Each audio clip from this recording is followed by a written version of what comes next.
Un test simple, une simple goutte de sang déposée sur une lame que l'on insère dans un dispositif portable appelé dongle, une sorte de clé que l'on peut connecter à un smartphone. Une application s'occupe d'analyser l'échantillon.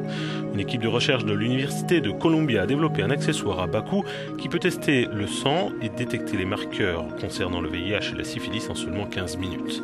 Le chef de recherche Sam Sia estime que ce dispositif serait très utile dans certaines régions africaines. C'est une question de vie ou de mort, dit-il, parce que beaucoup de ces patients ne peuvent pas voyager sur de longues distances pour se rendre dans des cliniques pour faire tester leur sang. Et donc beaucoup de personnes ne sont pas traitées.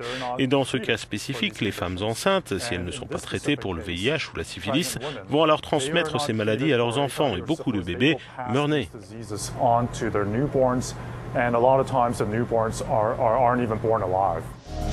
Des recherches menées au Rwanda sur une centaine de patients, dont des femmes à risque, montrent que les résultats sont aussi précis que les tests en laboratoire. Sam Sia estime le plan à long terme pour ce dongle d'une grande portée. Les tests pourraient être étendus à d'autres MST comme l'herpès, les hépatites, les maladies infectieuses comme le paludisme ou des maladies chroniques comme le cancer ou le diabète.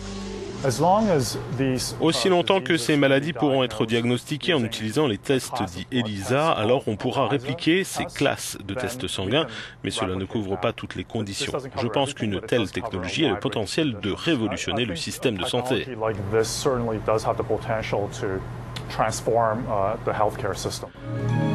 Il a fallu une dizaine d'années de recherche pour développer cet appareil qui au final ne coûte que $34 à produire, soit une fraction du prix d'un équipement traditionnel. Les chercheurs de Columbia ont prévu des essais cliniques à large échelle et espèrent rapidement obtenir l'approbation de l'Organisation mondiale de la santé pour l'utilisation du dongle dans les pays en voie de développement.